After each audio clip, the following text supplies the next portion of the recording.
press the bell icon on the YouTube app and never miss another update. प्रिय विद्यार्थियों, स्वागत है आपका अपनी संस्कृत क्लासेज में। तो हमारा अनुवाद कार्य में वो चल रहा था।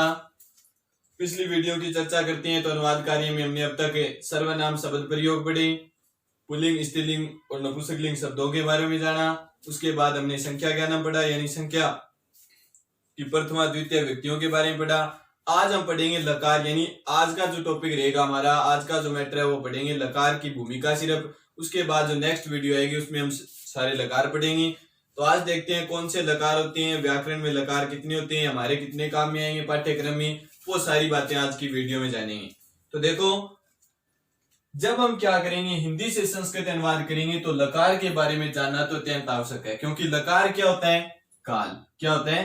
काल। क्योंकि वाक्य के अंदर आपको यही नहीं पता चलेगा कौन सा काल का वाक्य है, भूतकाल का है, भविष्य काल का है, वर्तमान काल का वाक्य है, ये भी पता नहीं कर सकेंगे तो हमारा अनुवाद कार्य तो वही गलत हो जाएगा। क्योंकि हमें यही नहीं पता है ये कौन से काल का वाक्य है, वर्तमान काल का है या भविष्य का है या भूत का है। तो लकार का अर्थ क्या होता है? काल। यानी जो आप इंग्लिश के अंदर टेंस पढ़ के आते हो वही बात यहाँ पे पढ़ेंगे हम। इंग्लिश के अंदर आप टेंस को काल कहते हो, यहाँ क्या है? लकार। लकार का अर्थ क्या है? काल। व्याकरण में कुल लकार कितने होते हैं? 10। याद रखना, व्याकरण में लकार कुल कितने होते हैं? 10 होते हैं। लेकिन हमारा जो पाठ्यक्रम है, हमारे पाठ्यक्रम में हमारे कितने काम आएंगे? 5। व्याकरण में तो कुल लकार 10 होते हैं, लेकिन हमारे पाठ्यक्रम में कितने कार्य देते हैं? 5। यानी हम सिर्फ 5 लकार हैं उनके बारे में पढ़ेंगे, क्योंकि हमारे 5 ही काम आएंगे, बाकी वो 5 है वो काम है नहीं आते हैं। कि व्याकरण में तो लकार कितने होते हैं? 10 होते हैं, लेकिन हमारे पाठ्यक्रम में कितने हैं? 5। सबसे पहला हमारा आता है लट लकार। लट लकार को क्या कहा जाता है? वर्तमान काल। अब सबसे पहला कार्य आपको जानना पड़ेगा भी वर्तमान काल का वाक्य कौन सा होगा।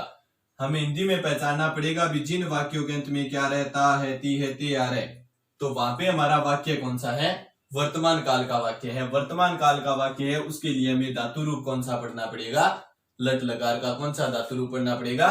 लट लकार का। यानी लट लकार का जो धातु रूप है वो कौन से काल का है? वर्तमान काल का है। कौन से काल का है? वर्तमान काल का। जैसे मान लो हमारे पास वाक्य आ गया, बालक पढ़ता है, बालक पढ़ रहा है, सारे वर्तमान काल के हैं, तो इसको अनुवाद करेंगे तो क्या आ जाएगा? बालक पढ़ती, बालक पढ़ती। वर्तमान काल का वाक्य है, हमें पता है परस्मैपदी धातु है पठ, तो पठ धातु का रूप चलता है वर्तमान काल में। पढ़ती, पढ़त, पठंती आता है कि नहीं आता? वही बात है। तो हमने क्या कर दिया यहाँ पे? बालक पढ़ता है या बालक पढ़ रहा है तो बालक पढ़ती। क्या पढ़ा हमने भी? लट लकार को क्या कहा जाता है? वर्तमान काल। वर्तमान काल की कोई भी क्रिया आएगी हिंदी के अंदर तो उसको जब संस्कृत अनुवाद करेंगे, क्योंकि क्रिया को क्या कहा जाता है? धातु। ये तो हमें पता ही है। तो क्रिया को धातु कहते हैं। तो क्रिया का अनुवाद करने हमें किसमें? वर्तमान काल में। संस्कृत में जाते ही वो क्या हो गया? लट लकार। और लट लकार में हमें पता है रूप चलता है परस्मैपदी में। किसमें? पढ़ती, पठत और पठंती में। तो बालक पढ़ रहा है या बालक पढ़ता है, तो वाक्य आ गया। तो क्या करेंगे उसका संस्कृत अनुवाद? बालक पढ़ती, बालक पढ़ती। इसके बाद हमारा आता है दूसरा लृट लकार। लृट लकार होता है भविष्य काल। क्या होता है लृट लकार? भविष्य काल। यानी भविष्य काल का हमें पता कब चलेगा वाक्य का? जब वाक्य में क्या जाएगा? गा गेगी।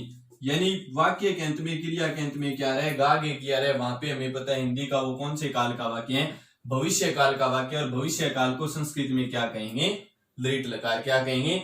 लृट लकार। भविष्य काल के रूप याद करने के लिए हमें इतनी सी बात याद रखनी है भी वर्तमान काल का जो रूप है उसकी मूल धातु के बाद इससे जोड़ दिया जाए तो वो कौन सा हो जाता है?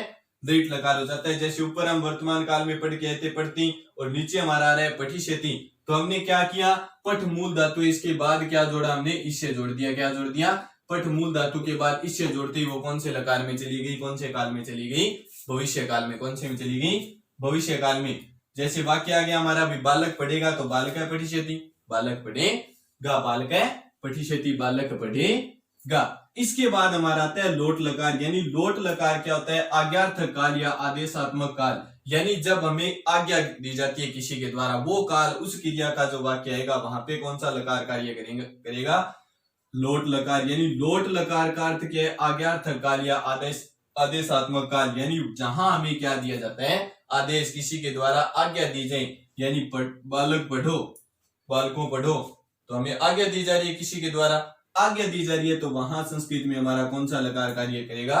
लोट लकार। लोट लकार का वाक्य का निर्माण करेंगे तो क्या आ जाएगा?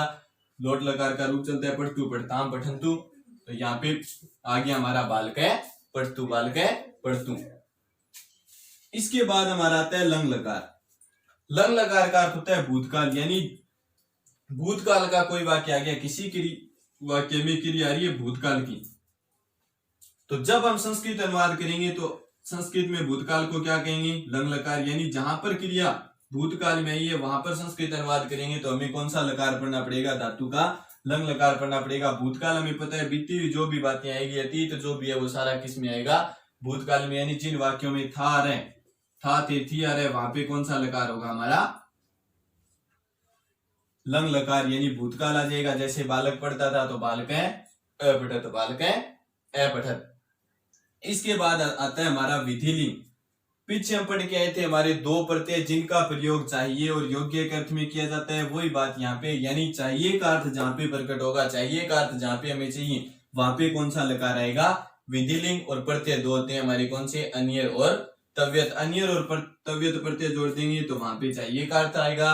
और विधिलिंग लकार में भी किसका अर्थ आता है, यानी चाहिए का अर्थ जहां पे लेना है हमें वहां पे कौन सा लकार प्रयुक्त करेंगे, विधिलिंग। जैसे बालक पढ़े तो बालक को पढ़ना चाहिए। इसके बाद हम पढ़ते हैं धातु रूप कितने प्रकार की होती है, यानी धातु कितने प्रकार की होती है वो पढ़ लेंगे। उसके बाद हम अगली वीडियो में धातु रूप पढ़ेंगे। तो धातु रूप एक तो क्या होती है, आत्मनेपदी। जब हमने वाच्य परिवर्तन किया था तब हमने पढ़ा था भी धातु को परस्मैपदी से किस रूप में ले जाते हैं, आत्मनेपदी में।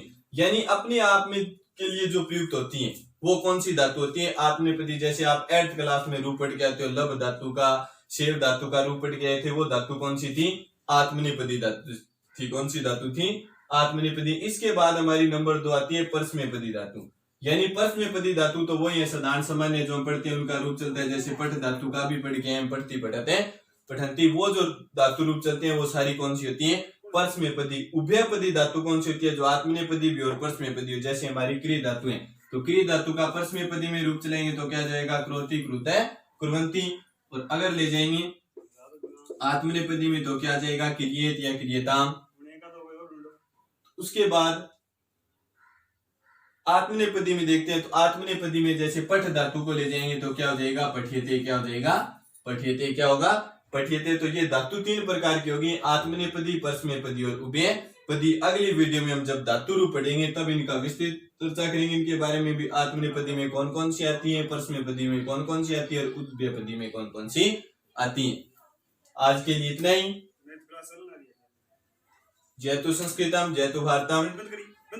धन्यवाद।